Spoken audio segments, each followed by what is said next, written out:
everybody, and welcome to this episode of Mind the Gap, making education work across the globe, where today it's just me doing the hosting, because on the other side of the other side of the other side, Tom is joined by his wonderful co-author of WalkThrus 1 and now WalkThrus 2, Oliver Caviglioli. So welcome, Tom. Welcome, Oliver. Hi. Hello. It's nice to be joining you from this side of the table.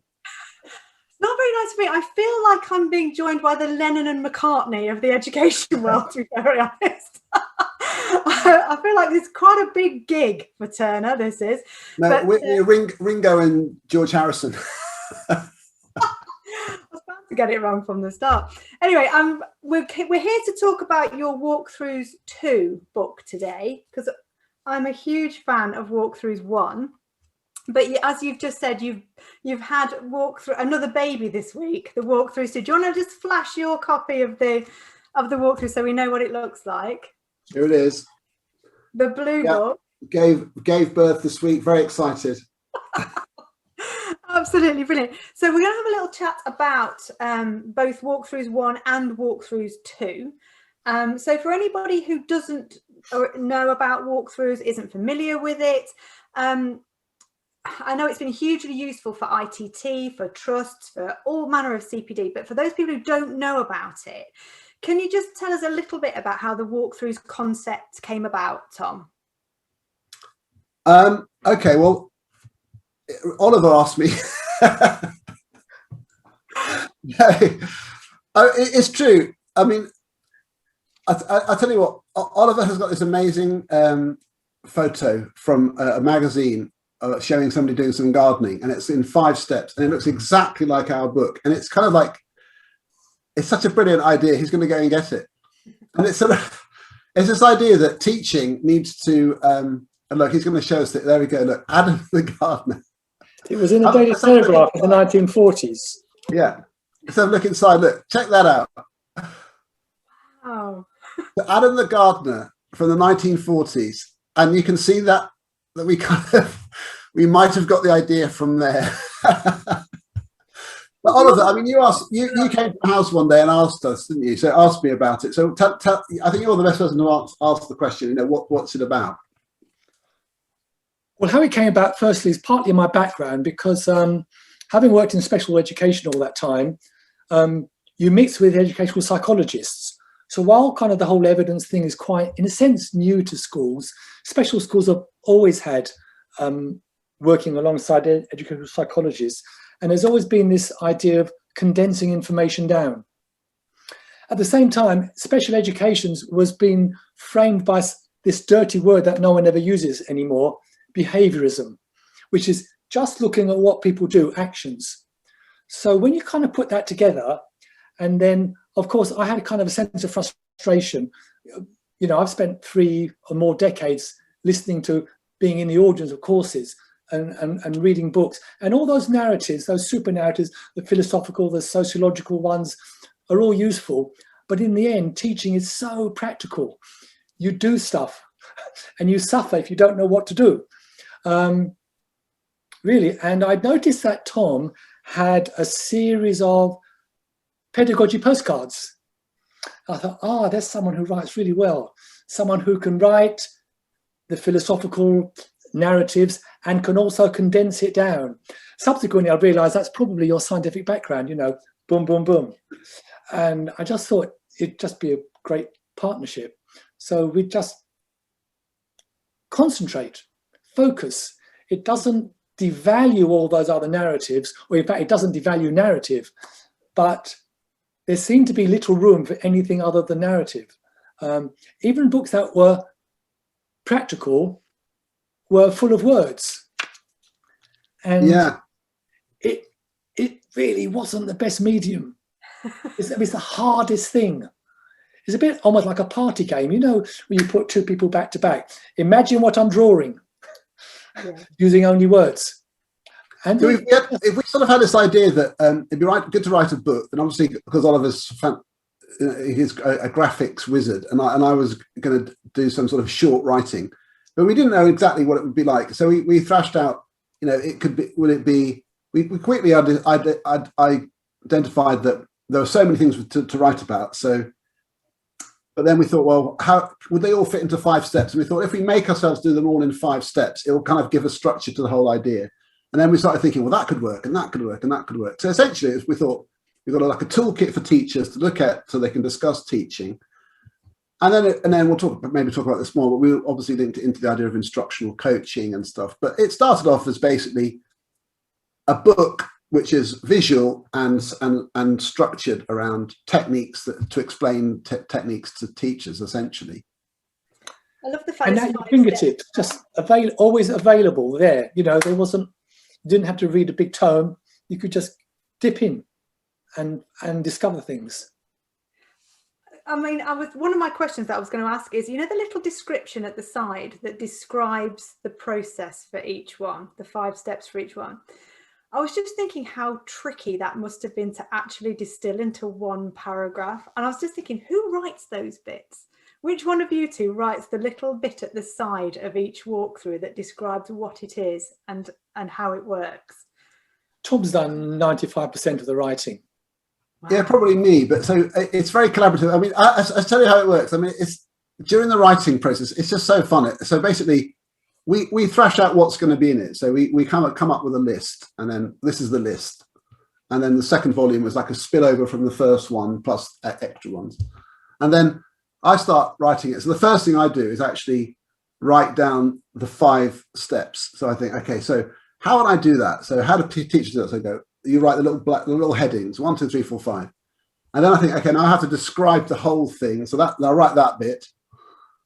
And then it is a challenge, but you've got a little space to fill. And it's a bit like all my O-level English praising skills coming to action. Tom, it's actually the Excel method of writing, isn't it? Because you have 6 steps, the introduction and the 5 steps. And I seem to remember, and I've seen it as well grow, you put the key words down, the key ideas. Yeah, and it's amazing how how afterwards and you do the writing. Occasionally I send it to Oliver and he goes, no, you've gone over. So I have to go, okay, I've got to trim it back a bit. And then it's amazing how you can convey the same idea in fewer words sometimes. You just think, I just don't need to say that and that. And so that's how it flows. And then this is the best bit.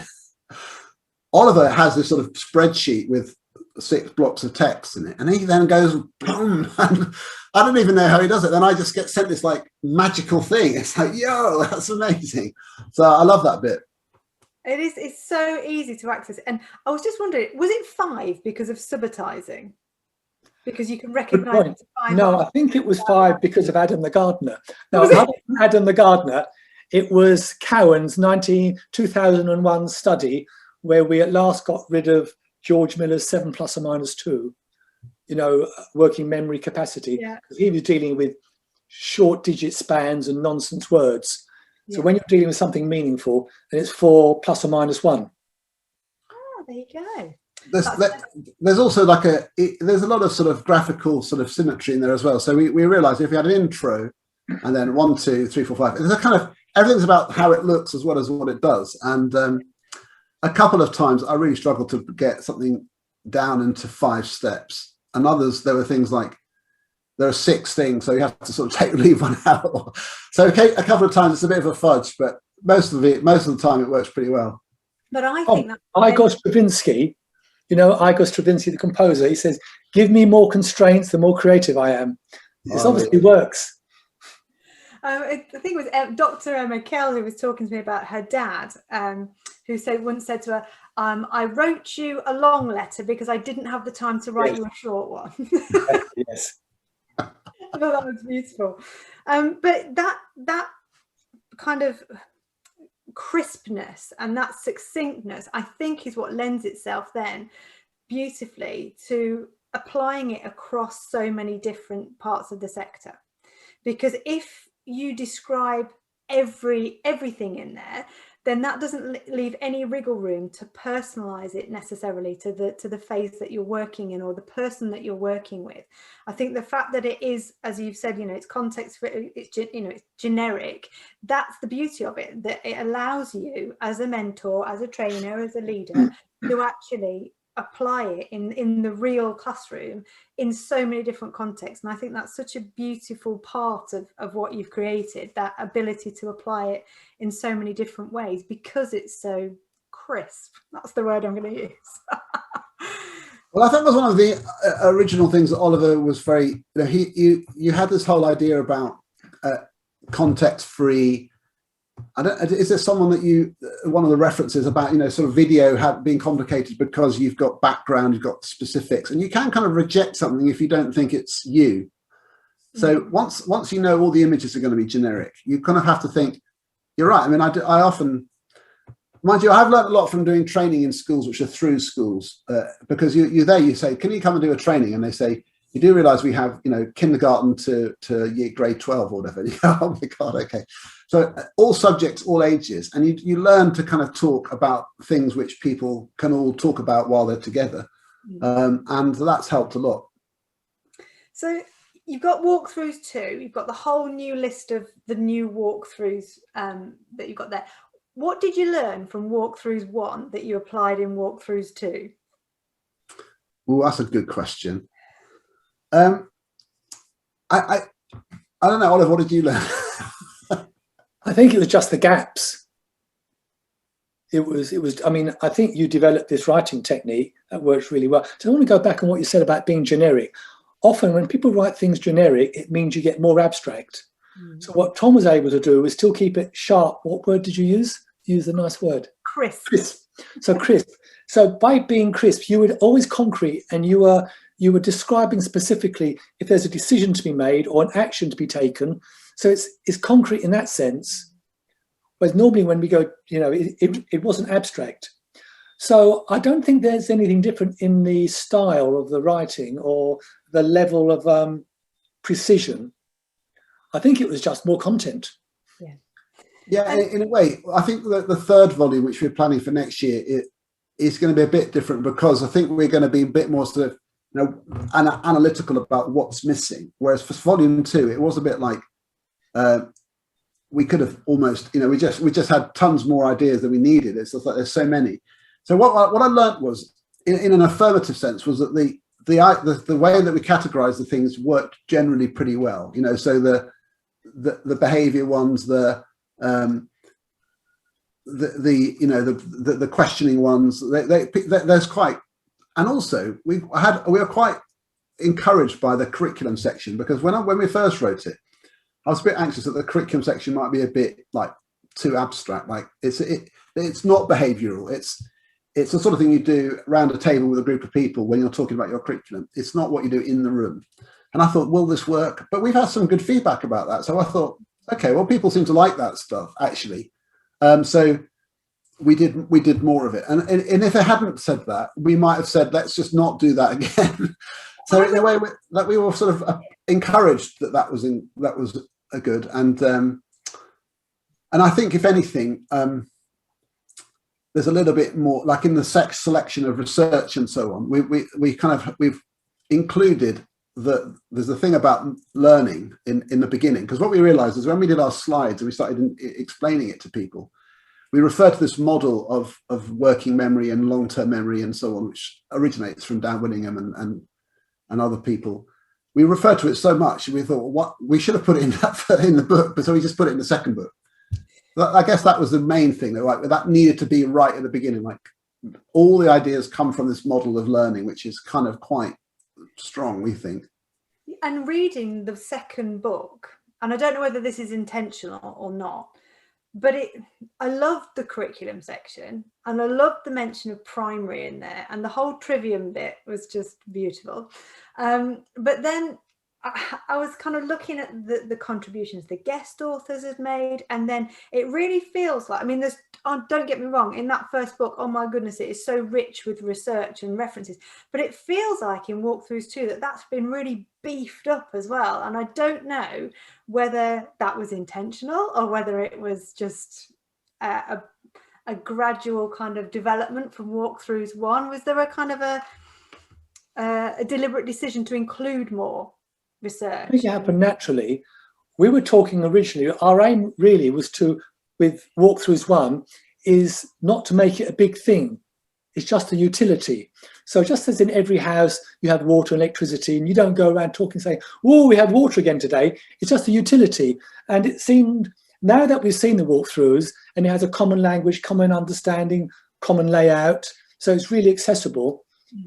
it really shouldn't be a big thing. So it kind of became the lingua franca. So after all these multiple terms, and perhaps we're settling down to just the core of words and concepts and techniques that we know. So then by volume 2, to a great degree, a great many influential people are starting to use that kind of language. And certainly they learned to write like Tom did in these, I was the one saying that all good. 5 columns are too long, and Tom went back and we got... It gradually, I mean, we started, the first person we got on board was Alex Quigley, because we knew that we needed to do some specific things on reading. That was a clear thing, like let's include reading, because we hadn't got anything about reading. And reading is, I was talking to some primary teachers today about this idea of having shared understanding, and a woman called Fran Hargrove, who works for Harringay Education Partnership, where we do some work. She was saying, if you talk to a group of primary teachers about guided reading, there's this phrase, guided reading, and she said, oh my God, one person's guided reading is not the same as another person's guided reading. So you have to define it. But actually, and I was thinking, oh, we'll put that in volume 3. It's like saying bread. Yeah, exactly. It's like saying bread. And Alex, so he is someone who I know who's written about reading, because he's, his books are right there. And so I asked him if he would do it, and he was really up for it. So he offered 4 walkthroughs, because it's quite chunky. Mm. But then there are other people, like, so for example, he wanted to include the Trivium, and I was keen to include that because it's a book that's influenced me hugely on curriculum. So I thought, well, we've got Alex to do that one, so why don't we ask Mark? I could do it. I could say, I've read the Trivium, let me do it. I thought, no, let's get Martin to do it himself, because that would be good. And then we got the idea from a few other people. So Ollie Lovell had done this in-action book on cognitive load theory. Well, let's get him to do his. And also, he had this thing called the ABCDE of cognitive load theory. That's 5 things. I was thinking, ooh, that'll fit so well. So it kind of did pick up, and then the Entzers did their one, and John Thompson. So it's like, it kind of mushroomed from one to the other, to be honest. It wasn't like a sort of a major plan. And then Benny Cara, who better to do a section on diversity and curriculum thinking than her right now? And so we just asked her, and she nailed it. Honestly, all these things have just there was no sort of master plan, but we ended up being quite a nice sort of team. And I don't know whether this is part of your master plan, but for example, the lovely Ollie's book. I, as a consumer, as a reader of this, when I read the walkthroughs now, that's like I don't want to say basic because it's pretty far from basic, but that's kind of the entry level one. Then you can kind of go deeper with that one. And I was like, oh, this is like some beautiful edgy jigsaw. This is amazing. And I didn't know whether, again, that was intentional, that you can kind of start with the walkthroughs and then dive even deeper with them in those. Well, we kind of had an idea they would link, because we did when we started doing the in-action series, because Oliver gets asked to do all the graphics and he designed all the covers, and I'm sort of the editor of that series, literally. And I had a meeting today with Nimish Ladd, who's doing one on the Marge paper, which is already in book 1. But it seemed like a natural thing for us to call it a walkthroughs production, because Oliver and I are both involved, but we don't do any of the writing. I mean, all those writers write their own. So it is quite a nice sort of tie-in to have. So in the end, all the walkthroughs, or all the in-action books will be featured as a walkthrough as well. But that sort of, again, wasn't really decided before it, but it's just the way it's going to pan out, which is nice for us. Fortuitous connection that was. But I do feel like there is a need. So one of the things that I find in my work with the walkthroughs and with other schools is you do have to keep opening the book to remind people of ideas that you've discussed before. So Oliver introduced me to this idea of concept of transience in representing information, and that's it's so constant in talking about teaching. You hear a word, you think you're talking about it, and then you move away through your life, and then you assume that idea is held, but it so often is just morphing the whole time. So you come back to it, you open it up, and you go, let's remind ourselves where it started. So even if we both would say we understand this idea, or we understand what cognitive load theory is, or whatever, let's just open the book and go, is this what we're talking about here? And it's such a useful thing to keep doing. And I find that is so helpful, even for me. I find I use my own book just for my own work because it's helpful. Which is, I could have written it just for myself. Written your own textbook there, Tom. So Ollie, when I was reading it today, what I really liked as well in WalkThrus 2 is the focus on send. So did you produce those parts? Did you have a big input in that bit? Not at all. Tom's all his own work. It's a long time since I've been into a special school. You know, I'm nearly 20 years now, so I'm kind of an outsider. Yeah. I think it helped though. I think that's a bit. I think you're playing that down a bit. I think your experience from working in special schools has been insightful all the way along. And when I wrote them from the perspective of a mainstream teacher who's thinking about send students in a mainstream setting. Because you know, if you run a school which is mixed, you have a lot of send students, and you have to deal with it every day. But I was more nervous about sending them to Oliver than the others. Yeah, I can imagine. Yeah, I think, what if he says this is absolute garbage? You know, so I was kind of like thinking, I hope I've kind of not stuffed it up with this. Well, I think that's such a useful addition to the WalkThrus conversation. Is although we were talking about generic application in the generic classroom, actually focusing in on the fact that generic doesn't work for everybody. There's got to be a degree of personalization and other ways of looking at this. And I think that was, when I was looking at it today, I was just thinking, yes, this is so useful. It was just a brilliant addition to those sections in the book. So thank you.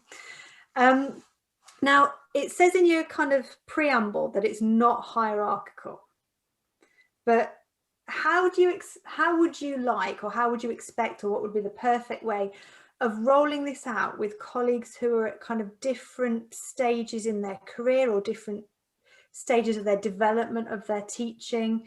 Is there a kind of a perfect way to use WalkThrus? I don't think so. Because so far, so we what's great about this as a book, because we do that, we've got this whole toolkit. It's sort of, it's one of the most interactive authoring things you could ever imagine, because I talk to people who read them every week constantly, and it's, what's so fascinating is how varied everybody is, and I really think that's so true. I mean, so let me just talk about just today's conversation. So today I've been talking to a school which is Wesley College in Dublin, and they're getting into the WalkThrus, and they want me to go there. I'm going there next year, and it's a school, it's a mature group of teachers who are sort of confident, competent, highly functioning, but they're interested in engaging with research. They want to focus on things like retrieval practice, because it's not like everything they do is easy. And so we've talked about this. So is it legitimate for them? So what they're going to do is I'm going to talk about retrieval practice a bit, and then say, here's some of the WalkThrus that relate to that, and they'll discuss it. And we talked about some questioning techniques. And from that, they'll probably select a couple of things to focus on in their teams or individually.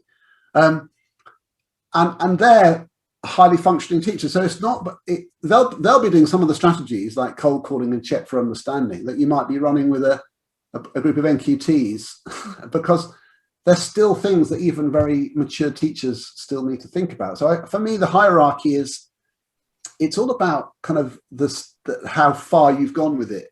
But the idea that itself isn't hierarchical, do you know what I mean? It's like, I still learn about cold calling all the time, and someone who's probably tried to do that, you know, for a long time in my practice, but it's still, I can talk about it with an NQT who might be maybe new to it.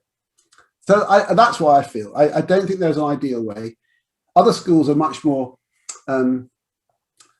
everyone picks their own, and it's a bit of a free-for-all because they like teachers to feel very autonomous. And some are like, no, we're just going to do these three. Everyone's going to do these three because it's just, that would be good. Shared understanding around these three, that will sort us out to begin with. And that they feel that's what is better for them. So I find the full range is there.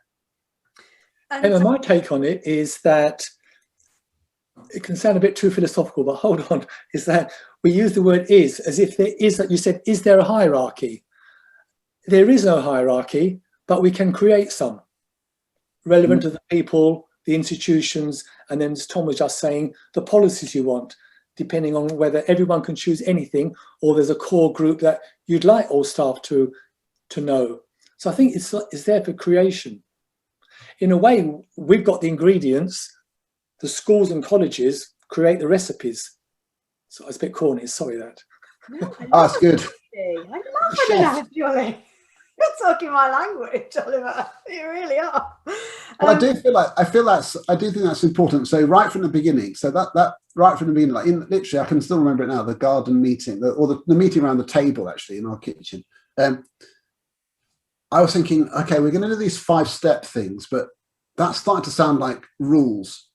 And so we were thinking, how do we convey the idea that this is a kind of a framework for discussion without it being like, do this, then do this, then do this, then do this, like checklisting. So we invented this ADAPT acronym, which is about adapting it and owning it. And all the way along, we're saying, make it your own, make it your own, make it your own. And there is a sort of a bit of a tension between like, do whatever you like, and owning an idea which is shared, but kind of adapting it. And I find that's people find that useful because actually it's not a soft thing, to take an idea and say, I'm saying make it your own. That means you kind of have to think about it harder in a way. You've got to deliver it. So I think that's been useful in schools to feel a bit of ownership of it. Is there a tension there between the ADAPT model and a lethal mutation?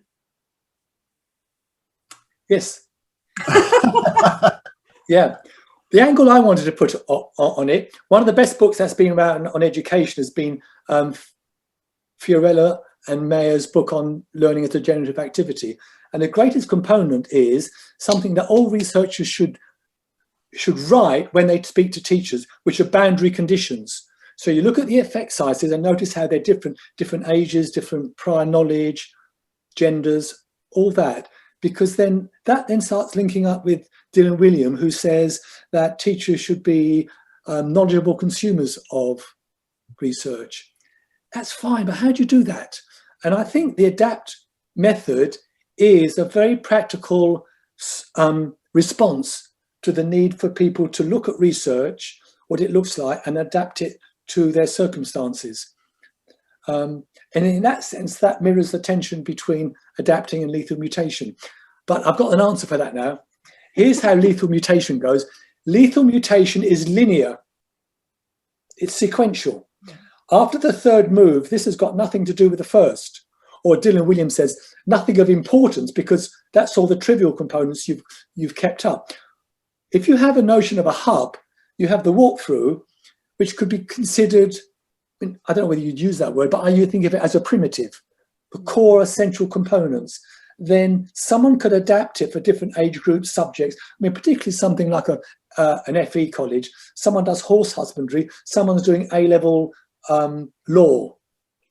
But they come back, and because they both sprang from the same hub, the walkthrough, they have a mechanism, a bridge through which to communicate and learn. When it's linear, it just disappears, then it no longer works, then we get fed up, and then we're looking for the next bit of magic. I love the fact that your first instinct when we talk about FE was horse husbandry. Well, they do. I mean, they've got some incredible subjects. Yeah, but I totally agree. Yes. In fact, I do some work with the Oldham College up in Oldham, which is an amazing place. And one of the best teams there, I mean, they probably won't mind me saying this if they listen to this, is the kind of I'm going to say the name of the faculty wrong, but it's basically the faculty that's sort of based on salons, so hairdressers, nails, yeah, and they do CPD like demons. It's absolutely incredible. They do this incredible retrieval practice stuff, but it's also around how do I address my clients when they're in the chair kind of thing. But it's also the skills, but also the knowledge, the factual knowledge around all the contraindications of diseases and stuff. It's some phenomenal subjects, but they are really good at using retrieval practice and cold calling. Now, in the same area, you've got people like you're saying, they're doing motor vehicle or maths, and we can all talk about retrieval practice and cold calling, even though you're going off to work in a salon and you're going off to do maths. and it works. It's amazing how it works. I think the untold successes of the walkthrough, that's possible. It generates a focused conversation. Amazing happened today. So this is one of my most amazing things that happened with walkthroughs. If I can just share this, is had an email from there's a guy called Stephen who works for the Savannah Education Trust, which runs a project in Ghana, in northwest Ghana, where he went there about 15 years ago and found this region of Ghana where, they literally didn't have any schools. I mean, there were, and he and his brother set up this charity, and they've raised money to support making some schools there, and they work with the local authority and stuff, and they've made some schools now, and they've now set up a training center there, and they've bought they wanted us to support them, and we made these materials for them. And last week they sent us pictures of them using the walkthroughs in Ghana, and honestly, it brought tears to my eyes. I thought it was so fantastic. That's amazing. And they've got the books, they've got these workbooks that we made, and they've got Kindles, and they're projecting the slides on the power projector, just like you would in anywhere in the UK. So it's exactly the same, professional development centre. But this is the bit to answer your question. Stephen said that one of the things that they seem to find difficult is the idea of adapt. They're not quite sure what it means exactly. And he gave us an amazing example of how the teachers, there's quite a common practice there of doing a lot of echoing, a lot of call and response, teacher echo. And that's quite a strong practice. And how does that link with cold calling? And he needed this, and we had this discussion about how to explain it. And it's that, like, it's how does it work in the context of an existing practice? And I gave him some suggestions about other adaptations of cold calling, which is still cold calling, but you give students time to prepare before the answer and various other details. But it's like, it was so interesting that was the one thing that they said they found hard because they weren't really sure what it meant in that context. But it's a great discussion, like exactly that tension between. That's kind of what their problem was. Does it mean you've just told us what to do, so now why are you saying we should change it?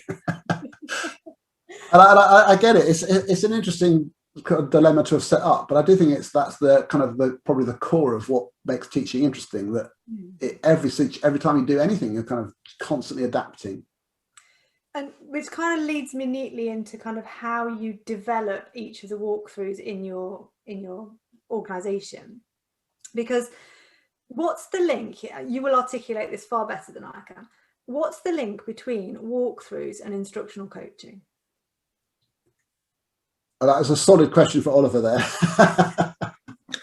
Well, instructional coaching is the opposite to life coaching, executive coaching, that I think education mistakenly picked up from the personal development and business world, and they proudly used to say of a coach, I don't know anything of your subject, I have no technical knowledge whatsoever, but we'll have a discussion about your life aims. Now, that has a value, but not in a technical sense. So in a technical sense, and there's one guy, Jim Knight, and he's been, whilst everyone's kind of doing it now, Jim Knight's been doing it over 20 years. He's really well read and he's practiced, and he makes a distinction between life coaching, where no agenda, no knowledge, it's all discovered, it's all solution-centered focus, that kind of world. And then there's sports coaching, do this. And there's this massive ground in the middle where teachers can still have a sense of autonomy and discuss their career and their problems. So it's always classroom specific. So it's relevant and practical. By definition, then, it will make everyone's lives easier. So they're highly motivated to find a solution. And the coach is skillful in that, and they have a repertoire of techniques. Jim Knight is really clear that if a coach doesn't have a large repertoire of technique, you can't do instructional coaching. He also says what instructional coaches should do, they should go and read all the books, all the research papers, and they need to sieve them into what he called one-page guides. We've done it. So if a classroom teacher wants to spend, in addition to their work, go and spend the next 5 years in evenings scraping together and doing their own walkthroughs, of course, great, go ahead and do it. Why would you do that? We actually had a discussion, didn't we, about the title. So right from the beginning, it was like teaching walkthroughs, and then what's the subtitle? And at one point, it was, evidence-based teaching techniques or something. And we thought, okay, but that's kind of, we want it to be a bit more of a call to arms than that. Yeah, so we sort of thought it's got to be for a purpose. And so we're thinking the thing the holy grail for us is that it's a toolkit for instructional coaching, which is the most strongly evidenced sort of process for teachers to engage in. So now we recognize that not everyone's ready for that, and you have to train coaches, and you can't just sort of say, hey, let's all do coaching. But it is the direction of travel, and so many schools are getting into it now. It's so interesting. So I feel like, although I have to admit, probably after the first one, I was thinking, I wonder if that was the right thing to have done. But now I'm so totally convinced that it is, because more and more schools, I think, are using that as a kind of like, yeah, maybe we should be doing this, but what would it look like, and how do we do it? And of course, there's a great debate, and you can see it played out on Twitter and other things, about this whole kind of axis of direction to kind of open-endedness. But then you only have to read like Paul Bambrick Santoyo's excellent books here, these books, you know, and if he explains that whole, I mean, he's probably more towards the directive end, but he still talks about, you know, you talk to a teacher and ideally they are saying, here's the problems I'm having and here's the action steps I'm going to take. And that's the ideal, that the teacher is the kind of engine of their own improvement. But you still need to have in your bank the possibility that you're going to say, you need to be directed because you have to be with somebody, and that's sort of part of the coaching kind of sensibility. So I feel like it's a really exciting place that I think that we're getting to with schools, where more and more people are warm into this notion, and a way of just, like you say, providing the language to fill in the box, which is like, what are your action steps? Well, if you've got a walkthrough to look at, you can say, well, it could be one of these. Whereas if you didn't have that, you'd be thinking, you'd be having to think of a language to describe those things with, and some schools don't have them. There are other things, and there's an amazing website that we've been sort of looking at called Powerful Action Steps, which was made by Josh Goodridge, and it's very impressive. It's a slightly different approach to ours, I'd say, but it's like in other words, there are other ways of doing this. Obviously, we're not sort of claiming like any kind of uniqueness here, but I love it. I love the fact that there's loads of people doing this now. Beyond the policy side, the psychology side is interesting. So with the walkthroughs, you get text descriptions, you get a visual, often in a metaphoric sense, hinting at what needs to be done. If then you went in a classroom and you saw someone, you get text, still image, and then you get the action, the animation when someone's putting it together. And like anything, triangulation always gives you a fuller, richer, more accurate picture as you evaluate one in terms of the other two. Mm. And I think that means that people have a better quality conversation.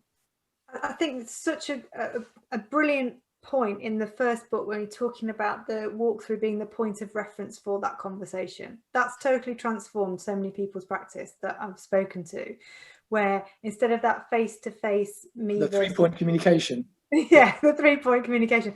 I think that's just been absolutely revolutionary for so many people.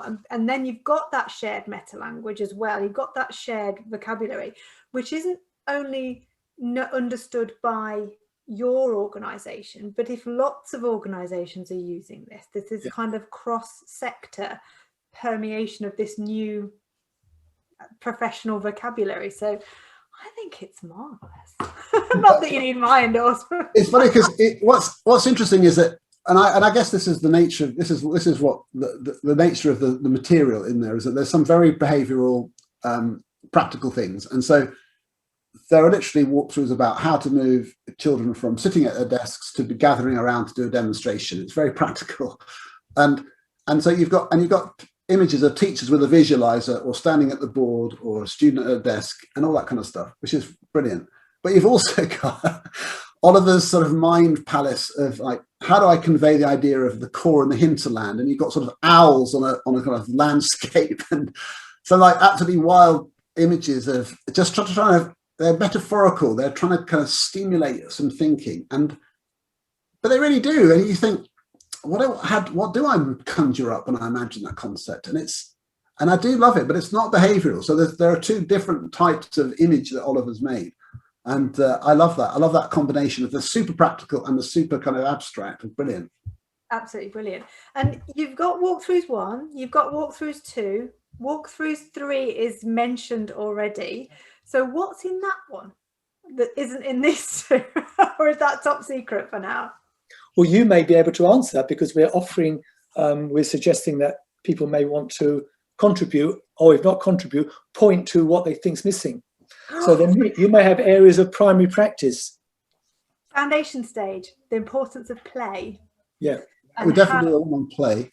And how to incorporate play into one thing I think we're going to have a bit of is assessment. So in the first two, assessment was never kind of a standalone section, and we kind of like weave it through all of them. But I think in the second one, I don't know how we'll do it in the headings and stuff, but we need to sort of do a little bit about understanding, things like designing a test, or understanding the difference between quality-based assessment and difficulty-based assessment. And there are some conceptual things about assessment I think teachers need to understand.